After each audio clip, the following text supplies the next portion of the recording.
que é entregue, que você possa nesta manhã, sinceramente, refletir sobre tudo aquilo que Deus vai falar conosco a partir de agora. Vamos ouvir a palavra de Deus.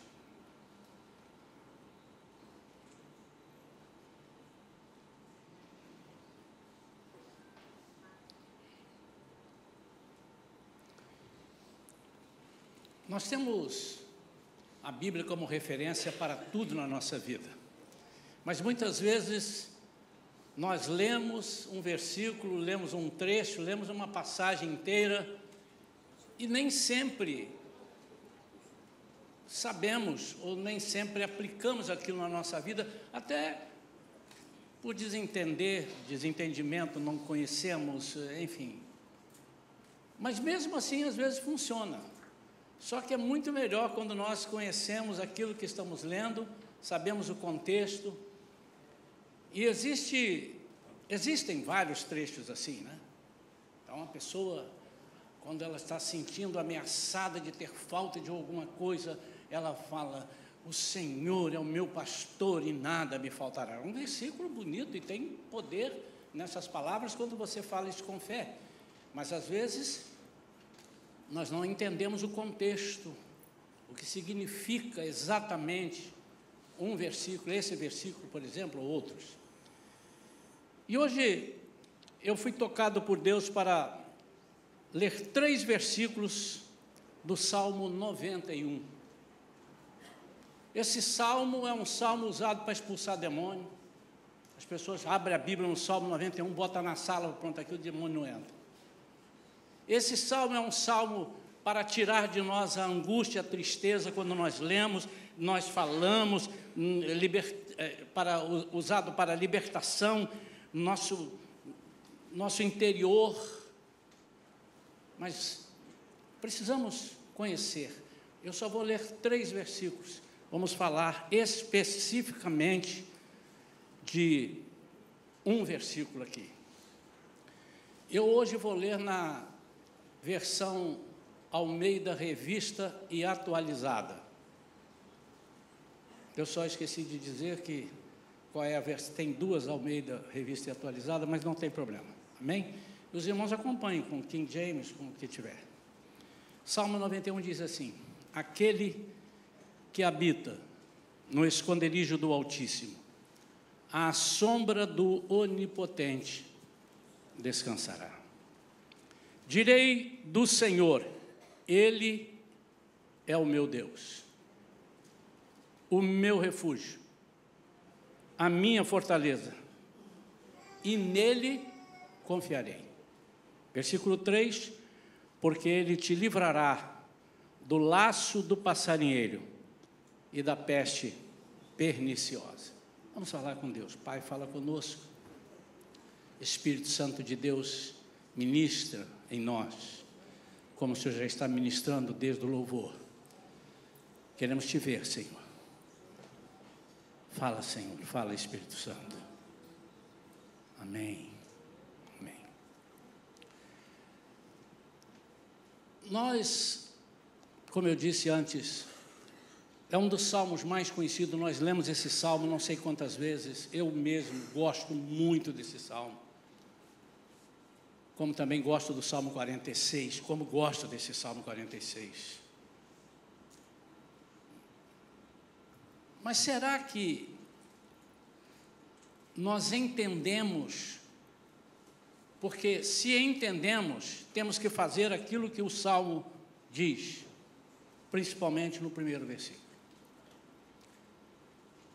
E o cuidado de Deus para conosco, quando o salmista escreve esse salmo, certamente ele estava falando de uma experiência dele e experiência dele ver outras pessoas com Deus. É um salmo que faz com que nós pensemos, faz com que nós reflitamos onde estamos nessa caminhada com Deus. Vou ler de novo. Aquele que habita no esconderijo do Altíssimo, à sombra do Onipotente descansará. O versículo 3 diz: porque ele te livrará do laço do passarinheiro e da peste perniciosa. Eu queria falar um pouco sobre o laço do passarinheiro e a peste perniciosa. Quantos aqui sabem o que é um laço do passarinheiro? Quantos sabem o que significa um laço do passarinheiro? Primeiro, o que é um laço do passarinheiro? O laço do passarinheiro, irmãos, nada mais é do que uma armadilha que o passarinheiro tem para pegar o passarinho, o pássaro. Então, o laço é a mesma coisa que a armadilha do passarinheiro. Eu me lembro muito bem, até porque não faz tanto tempo, da minha infância lá em Iguaçuí. Vocês precisam conhecer Iguaçuí, irmãos. O quanto antes, senão acaba. Iguaçuí enviou certas personalidades. Iguaçuí é uma cidadezinha pequena. A gente não tinha. Na minha época, a única coisa que tinha lá era cinema. Eu fui lá ano passado, falei, eu vou lá ver o cinema. Não tem mais cinema, acabou o cinema. E não tem shopping também, irmãos. Que lugar maravilhoso, é um lugar que você não gasta, né? Restaurante tem 2, agora, tinha 5, mas acho que o pessoal... Enfim, mas o que a gente tinha que fazer? Brincar, e a minha infância foi isso, pegar passarinho, pegava e soltava, uns que cantavam a gente deixava na gaiola, coisa errada, não façam isso que o seu pastor fez na infância, irmãos, né? Então, há vários, eu me lembro muito bem, eu botava uma peneira, um espeto assim, com canjiquinha ali, com alpiste e tal, aí o passarinho, ele enxerga de longe, ele, opa, tem comida para mim ali, até que enfim, eu estava orando a Deus para me dar comida, e Deus me mostrou uma comida, e ele não vê a arapuca, aquilo também chamado de arapuca. Já viu falar esse termo, arapuca? Me meti numa arapuca, me meti numa armadilha. Então o passarinho vinha e a gente com a cordinha lá de longe assim, porque se ele visse a gente assustava, né? E aí ele devia pensar assim, poxa, como Deus é bom, olha quanta comida. Mas ele não sabia que estava na ponta da outra corda. Era eu. E quando ele entrava debaixo da peneira ou da arapuca a gente faz com aquelas gravetos assim, de bambu, né? Puxava e o bichinho caía lá. E eu evoluí da peneira para a arapuca, porque a arapuca que eu fazia, a peneira, todo mundo sabe o que é uma peneira, né? A peneira, o bichinho ficava lá, disse, agora tira ele dali. Se você levanta, ele vaza. Ele fica se batendo ali, levantou um pouquinho, ele vaza. Então, nós bolamos. A arapuca ela é feita de ripas trançadas e vem assim, igual uma pirâmide, vem até em cima. Quando você pegava, você abria só aquelas 2 onde cabia sua mão e ali pegava o passarinho. Aprenderam? E tinha aqueles outros que ele fazia um laço, isso aqui se remete mais a isso que está dizendo aqui, né? Um laço em volta e no meio do laço estava a comida, sempre atraente, sempre colorida demais. E quando o pássaro, olhava aquilo e falou assim, puxa vida, eu tenho aqui a solução para mim. O passarinho não fala, tá, irmãos? Os irmãos não estão entendendo. Quando ele cai ali, o passarinheiro puxava o laço e pegava o pé dele, e ele ficava ali, amarrado naquele pé, tentando voar, mas estava amarrado no laço do passarinheiro. O que o salmista diz para nós? Primeiro, essa armadilha sempre, invariavelmente, sempre vem com atrativos que parecem interessantes. E essa armadilha, esse laço, faz com que enxerguemos aquilo que agrada primeiramente aos olhos. Primeiramente aos olhos. Foi assim com Ló. Quando Abraão propôs, olha, nós não conseguimos andar juntos. Os meus pastores com os seus pastores, nós somos parentes, mas os nossos pastores não estão se dando. Estão quase que aos tapas, com um negócio de ovelha, um puxando mais para um lado, não dá certo. Vamos nos separar. E eu vou deixar você escolher. E a Bíblia diz que Ló olhou e aos olhos ele viu alguma coisa muito linda. Campos verdejantes, lugares, ou um lugar, ele diz assim, já raciocinei, essa proposta de Abraão é de Deus. Deus teve pena de mim, olha que lugar para criar ovelha. E nós sabemos qual foi o fim. Aquele ali estava perto de Sodoma.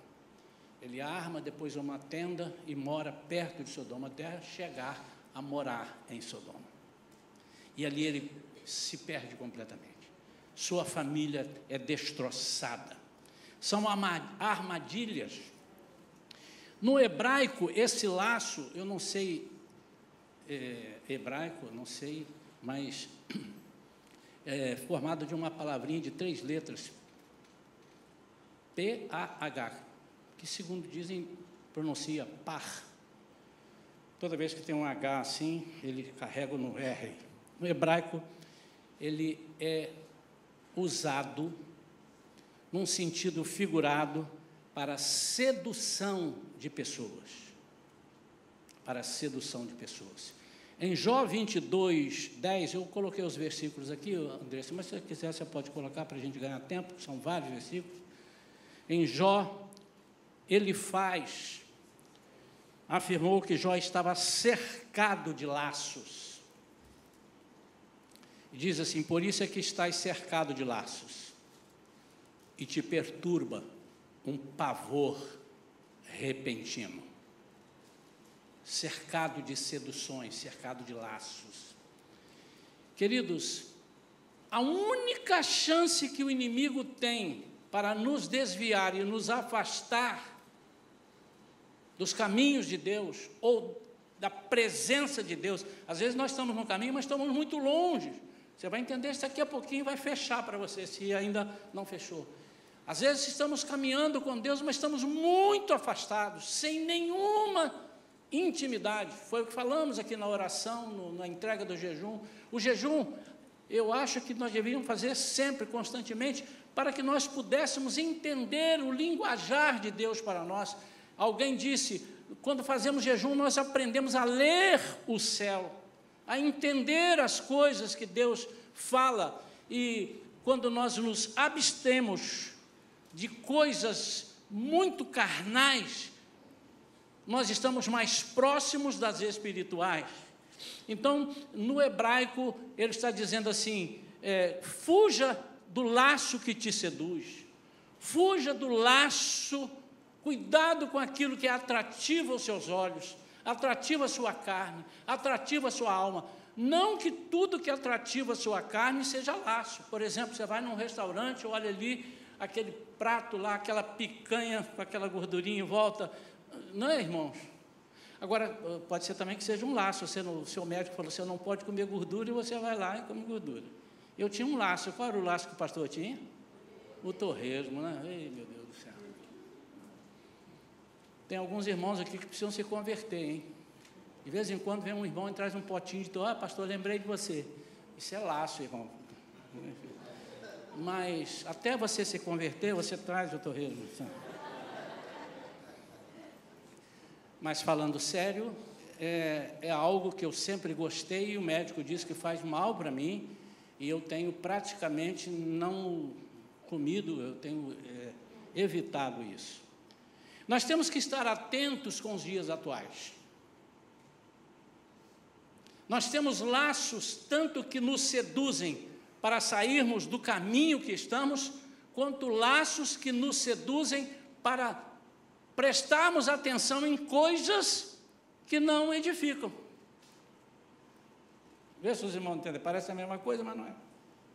Laços que nos fazem, se nós não estivermos atentos, fazem nos afastarmos cada dia mais da presença de Deus, e é devagar, não é, vem devagar, e a gente vai se acostumando, e vai se acostumando até que a distância não parece mais ser nociva para nós. Mas também tem aqueles laços onde você pensa que aquilo que você tinha ouvido acerca de Deus não é bem assim.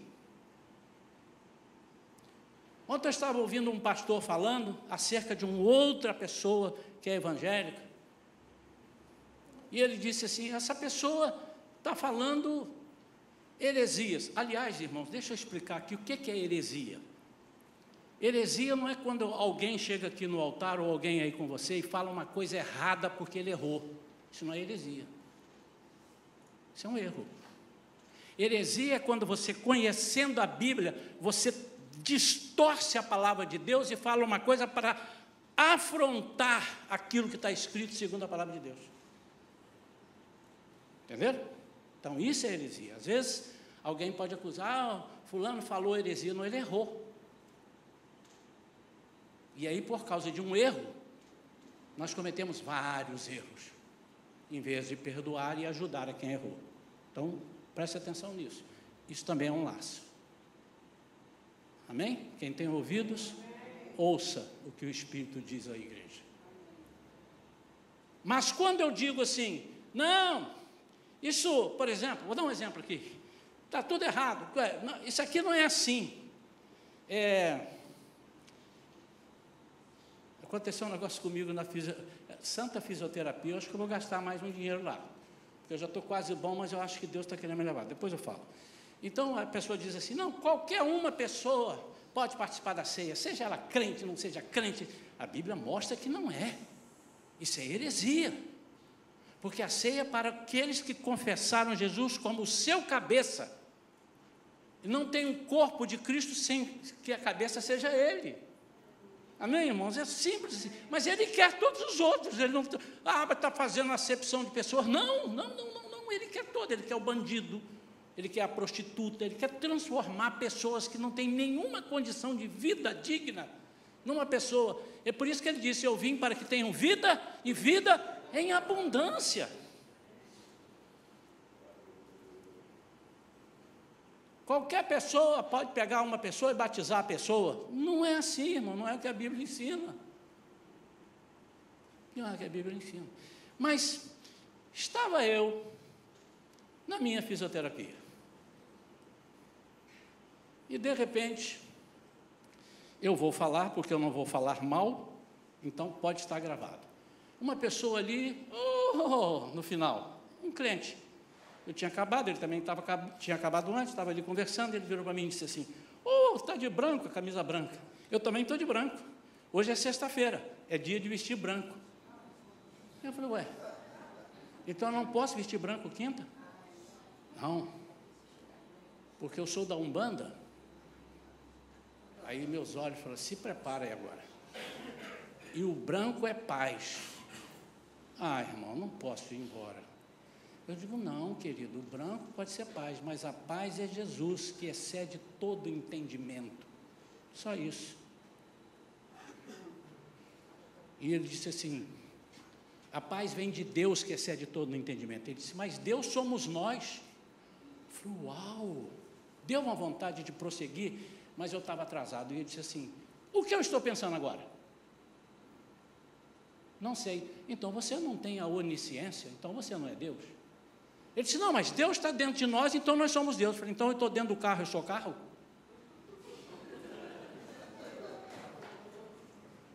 Eu estou dentro do carro, o carro virou eu?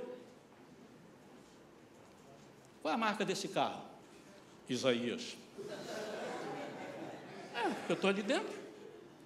O carro é Isaías, o carro não é mais o Ford, o Honda. São laços que muitas vezes nós não percebemos. Eu tenho ensinado aqui na igreja, principalmente no Connect, tudo aquilo que rouba o foco de Deus não pode ser de Deus. Tudo que rouba não pode ser. Quando nós pensamos o que significa o pé de coelho, né, ou a figa, aí para fora, o que significa, irmãos? Sorte, eu não posso usar, porque crente não tem sorte, irmãos. Crente tem bênção. crente tem cuidado de Deus, é aqui que ele está dizendo, aquele que habita no esconderijo do Altíssimo, a sombra do Onipotente, descansará. Vamos falar melhor sobre isso daqui a pouco. É por isso, é só por isso. Quando eu levo a minha atenção, eu deposito a minha atenção e o meu foco em aquilo que rouba algo que só pertence a um atributo de Deus, é pecado, irmãos. É simplesmente isso, mais nada. Mas a pessoa, na ânsia de ter paz, de ter sorte, de ter, em bater na madeira, ele está fazendo na ânsia disso. Ele está ferindo aos princípios de Deus. Isso é laço. Porque, de repente, ali no meio, você vai encontrar alguma coisa. Eu já expliquei aqui que antes de eu gravar meu primeiro CD, então, eu quero afirmar antes, senão os irmãos dizem, o pastor Isaías tinha CD gravado, ele, inclusive, bebia para cantar. Não, isso foi antes. Eu cantava nas igrejas, aniversário de casamento, 15 anos, cantava em velórios também, naqueles cultos que eles fazem, cantava. Mas eu sempre tinha uma rouquidão, um pigarro, e eu ficava nervoso na hora, e eu usava sal, mas não é porque eu queria comer sal, eu queria ficar bom no negócio aqui. Gengibre, não dava, caldo de cana, melhorava, depois voltava tudo, até que alguém um dia disse assim, olha, um pouquinho assim de uísque no copo, você dá uma gargarejada, vai cantar, que vai dar certo. Eu fiz isso um dia. Depois eu botei um chiclete, para conversar com os irmãos, o pastor ia saber que eu tinha bebido uísque. E cantei, a voz ficou limpa, irmãos. E ao laço. As pessoas normalmente não chegavam para mim e diziam, como você canta bem? Não, você fala, legal. Naquele dia formou uma fila. Que é isso? Que voz limpa. Laço. E eu digo, só pode ser uísque. O que eu fiz? Comprei uma garrafa de uísque. E comecei a colecionar só para cantar. Daí 1 mês e pouco eu estava bebendo quando eu chegava do trabalho estressado. Eu cheguei estressado, eu preciso de um uísque on the rock. Mas é isso que as pessoas dizem, laço. Para encerrar, irmãos, um dia eu conversando com alguém que usava um uísque assim, estava bebendo, já estava dando para minhas filhas para fazer careta. Olha a caretinha, deixa eu filmar. A caretinha dela bebendo uísque. Alguém me ofereceu um engradado de cachaça, da melhor qualidade, segundo ele, lá em Colatina, no Espírito Santo. Eu era de lá, estava morando lá, trabalhando num banco lá. E quando eu bebi aquilo, eu falei assim, é melhor do que o uísque. Mas irmãos, você imagina 12 garrafas de cachaça dentro de casa. Dei umas 2 ou 3 de presente, que presente de grego, né? Mas eu estava ali, laço do passarinheiro. Eu não queria ser bêbado, nunca fiquei. Não queria, mas eu acostumei a beber. Até que as minhas filhas passaram por problemas por causa dessa minha atitude, que depois foi revelada e Deus as curou e Deus tirou de mim isso. Eu não queria beber cachaça, irmãos. Vocês acham que eu queria beber cachaça? Não, troço ruim. Mas começou com um laço, me seduzindo, e eu disse, pronto, eu não tenho mais problemas. Mas no dia que o Senhor tirou aquilo de mim, eu fiz uma aliança com Ele. E disse, Senhor, eu nunca mais bebo, mas também não boto sal, nem gengibre, nem nada. O Senhor vai cuidar da minha garganta. E Deus tem cuidado. Pastor, mas eu de vez em quando vejo o senhor com pigarro. Mas eu vou gripado, aconteceu isso comigo recentemente, fui cantar, gripado, cheguei lá, o pastor ficou assustado. Pastor, mas o senhor está gripado, podia ter me avisado. Eu disse, não, irmão, fica tranquilo. Na hora que ele me passou o microfone, eu cantei e preguei, a Vera estava lá nesse dia, fiquei engraçado, eu estava aqui filmando, nem fanhoso você estava. Quando acabou tudo, eu continuei falando fanhoso. É uma aliança que eu fiz. Pastor, mas isso foi contigo? Isso foi comigo. Mas eu estou te ensinando que o laço nos seduz. Mas o versículo seguinte, o versículo 3, ele diz, ele te livrará do laço do passarinheiro e da peste perniciosa. Primeiro, eu quero que você saiba o sentido desse te livrará. Esse verbo que significa libertar, indicava o poder que uma entidade tinha sobrepujando o poder da outra, ou seja, o poder de oprimir as pessoas. Então, por isso que a gente diz assim, nós vamos orar para que o Senhor te liberte disso daí. Ele está sendo oprimido, ou por alguma coisa, ou por pensamentos dele, ou por mal que as pessoas fazem. Então, ele tem um significado de te livrar das mãos, embora a pessoa ainda não tenha te tocado, te livrar do poder. E há pessoas que exercem um poder maligno sobre outras, com palavras, com atitudes. Em Gênesis 32, 11, Jacó pede ao Senhor para livrá-lo das mãos do seu irmão. Ele disse, livra-me das mãos do meu irmão Esaú, porque eu o temo, para que não venha ele matar-me e as mães com os filhos. Os dois estavam no embate, e ele disse, eu vou voltar, vou dar de cara com Esaú. Esaú está na bronca comigo, e eu sei que ele vai me matar. Senhor, livra-me. Então, quando ele diz, ele te livrará, ele está usando esse verbo, esse libertar. Ele te arrancará, ele te puxará fora da situação, ele te tirará daquela situação. Mas nós vamos nos deter agora sobre a peste perniciosa. Essa peste perniciosa, irmãos, eu fui consultar aqui, eu estou usando uma Bíblia que tem a palavra-chave no hebraico e no grego. Alguns irmãos até têm essa Bíblia. E é interessante porque às vezes a gente fala da peste perniciosa, do laço, te livrará, o que é laço. E é interessante que nós entendamos, porque a tradução para o português, em algumas vezes, fica muito raso. E no hebraico ou no grego, ele tem mais palavras, mais verbos, para encaixar especificamente naquilo que ele está dizendo. Então, a palavra usada para aqui é deber, essa peste perniciosa. É no sentido de destruir. É uma praga. E essa praga era uma doença muito temível pelos judeus, pelo povo daquela época. Era uma praga semelhante a uma peste bubônica, que infectava as pessoas com as pulgas dos ratos. Era muito temível, quase ninguém se livrava. Mas por que ele está dizendo isso? Da peste perniciosa. Me livra da peste perniciosa. Ela tem uma outra palavra, ravar, no sentido de ruína. Me livre da ruína. Irmãos, enquanto nós estamos falando, o Espírito Santo certamente está mostrando para você, talvez você estivesse, ou esteve, ou tem medo de estar à beira de uma ruína, próximo de uma ruína, nos limites de uma ruína, e conhece pessoas que foram arruinados, famílias arruinadas, por doenças ou por outras atitudes que também vamos ver a seguir.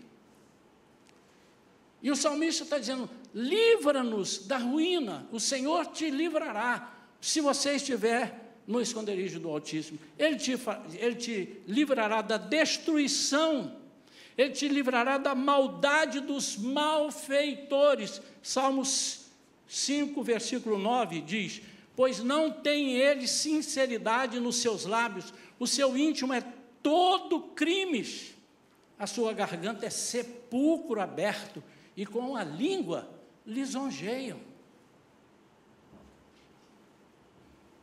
É desolação, irmãos, de um filho, desolação que um filho pode trazer a seu pai.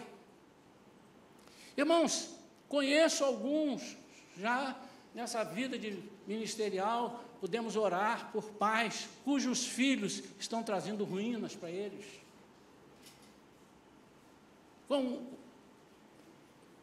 Quando filhos, por alguma razão, se revoltam contra os seus pais. Em Provérbios 19, 13 diz, o filho insensato é calamidade do pai. Ele está dizendo, me livre das calamidades. Às vezes nós somos cristãos, às vezes nós fazemos tudo certinho, mas não temos uma família ajustada.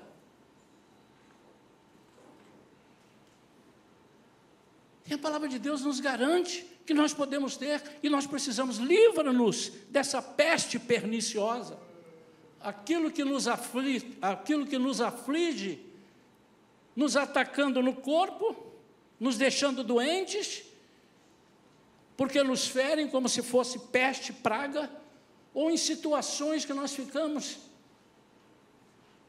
que não sabemos como chegou, e não sabemos como sair. E não são poucos os casos de pessoas nessas situações que dão cabo da sua vida. Outros entram numa depressão miserável, imagino, irmão. Um filho trazendo dissabor para um pai que ama seu filho. Não é um pai desalmado também, não. Um pai que ama seu filho. E todo pai eu acho que ama seu filho. É possível, não é? E quando esse filho começa a trazer tristeza, angústia, dissabores, a dor que causa num pai, numa mãe, deve ser terrível. Eu nunca experimentei isso, graças a Deus. Mas na minha família, eu tive uma pessoa que fez isso. Uma irmã que trouxe tristeza para o meu pai, principalmente para a minha mãe. Eu me lembro, eu tinha lá meus 12, 13 anos de idade, e invariavelmente eu via minha mãe orando e chorando e dizendo, Senhor, me livra dessa peste. Me livra dessa situação. Uma filha desobediente, que queria namorar quem quisesse que fosse, pessoas que não tinham sentido nenhum com a vida, pessoas com a vida toda torta, quanto aquilo desagradava aos meus pais.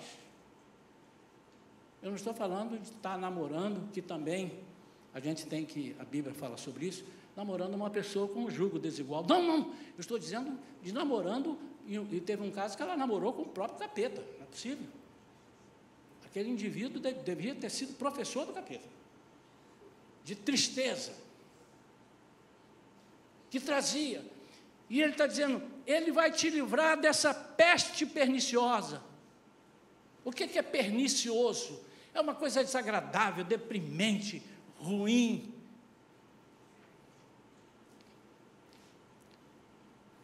Mas Deber vem da raiz primitiva de uma palavra, dabar. Sabe o que é isso? Ela é usada para palavras. Então ele diz, ele te livrará também das palavras, pestes com palavras, pestes perniciosas através de palavras. É aquilo que podem falar contra ti e afetarem a sua alma, o seu espírito. E esse dabar, ele quer dizer falar, dizer, ordenar, declarar, prometer, relatar, ser porta-voz. Atenção, aqui não tem nenhum, mas avisem aos fofoqueiros. Muitas vezes, nós ouvimos uma coisa e multiplicamos. Ele está dizendo aqui, isso é uma peste perniciosa.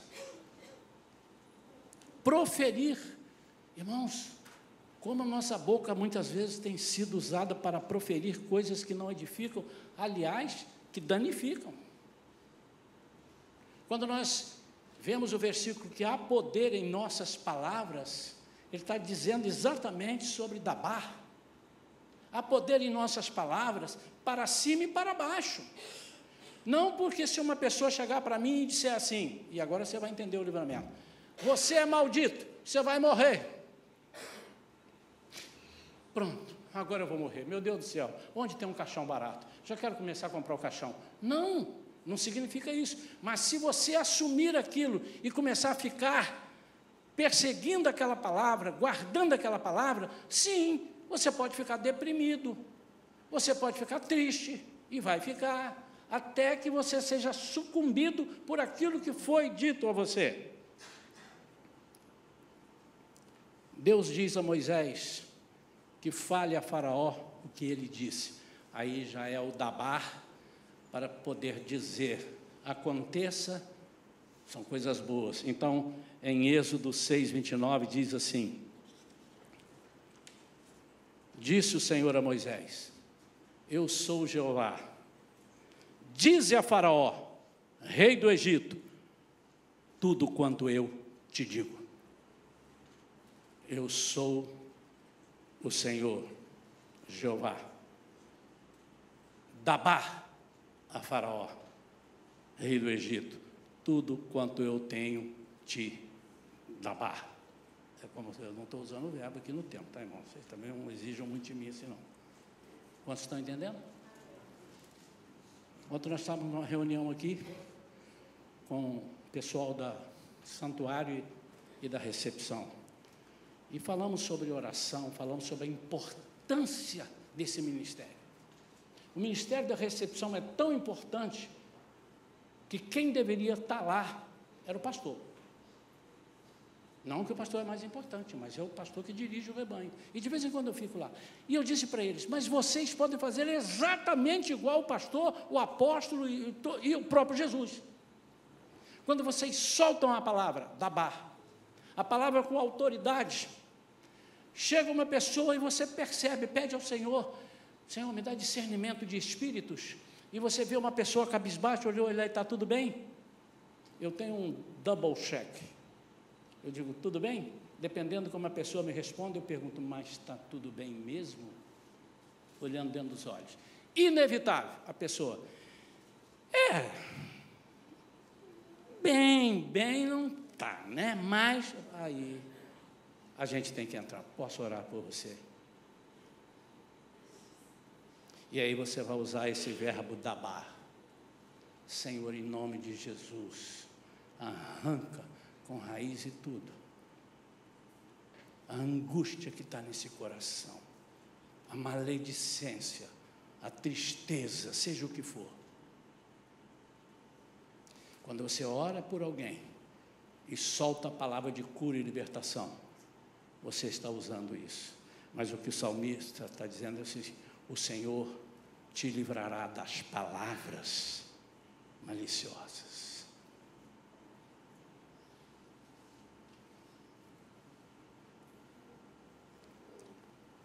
Ela é usada para o mal, mas ela é usada para o bem. E em Juízes 5, versículo 12, nós temos: desperta, desperta, Débora, desperta, desperta, entoa um cântico, levanta-te, Baraque, e leva em cativeiro os teus prisioneiros, tu, filho de Abinoam. Então, antes que você se preocupe muito com as palavras de derrota que soltam, lembre que você tem a palavra de vitória, que contesta, que repreende, que anula toda a palavra maldita. Por isso que nós temos no versículo: toda a arma forjada é fabricada contra você, não prosperará. Palavra. Mas livramentos são para quem habita no esconderijo do Altíssimo. Tem o habitar, tem o habitante e tem o visitante. Ambos podem chegar no esconderijo do Altíssimo.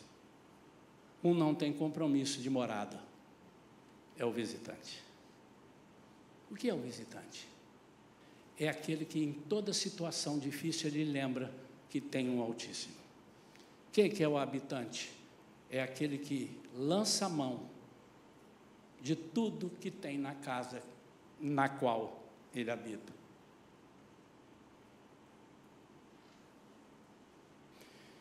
Suponhamos que nós temos aqui vários irmãos que têm muitos amigos, os adolescentes, os jovens. Você vai na sua casa, você está lá, está acostumado a ir lá sempre, mas você não mora lá.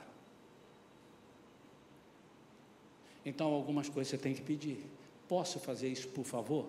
Ele vai te deixar, por favor, mas não te pertence, mas ele vai te dar. Mas aquele que habita, ele abre a geladeira, olha o que tem ali, ele pega, porque ele habita, ele usufrui, ele lança a mão daquilo ali.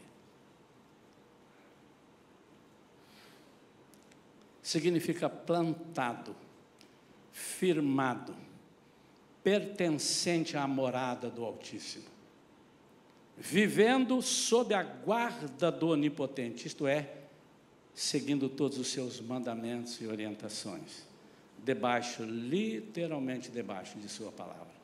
Agora tem uma coisa que passa aqui batido, né? Aquele que habita no esconderijo do Altíssimo, à sombra do Onipotente descansará. Vamos lá? Suponhamos que eu seja onipotente, ok? E o sol vai bater em mim em alguma posição e vai gerar uma sombra. Para você ficar na sombra, você tem que estar perto de mim. Amém ou não amém? Amém. Se você quer ficar à sombra de algum irmão, pode ficar, mas você tem que ficar junto dele, aí você está na sombra dele, à sombra dele. E muitas vezes nós não entendemos que a sombra significa estar perto, e quem está perto está em intimidade com Deus. Obviamente, irmãos, que eu não estou dizendo perto geograficamente, lógico que não. Você imaginou o irmão agora lá nos Estados Unidos orando, e Deus está aqui nesse templo hoje, suponhamos em carne e osso e vida, e ele manda um zap de lá, e diz, assim, não dá porque a minha sombra não chega aí. Não é geograficamente, mas é na intimidade. Só aqueles que estão próximos de Deus na intimidade sabem o que é estar à sombra, próximo ao Onipotente. E por isso,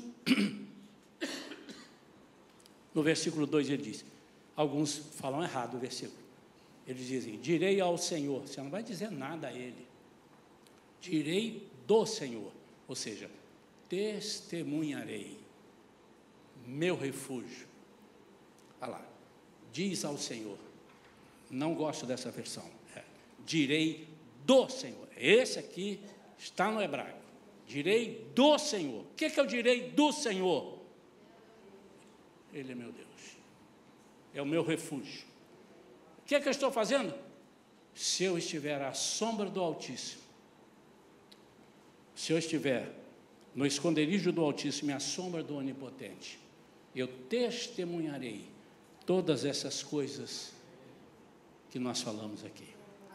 Amém? Vamos ficar de pé? Pai, obrigado por esta palavra.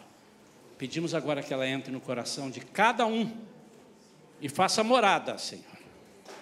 E que cada um tenha essa intimidade contigo, em nome de Jesus. Amém. Eu quero orar especificamente se você está vivendo uma turbulência que te afeta na alma, na mente,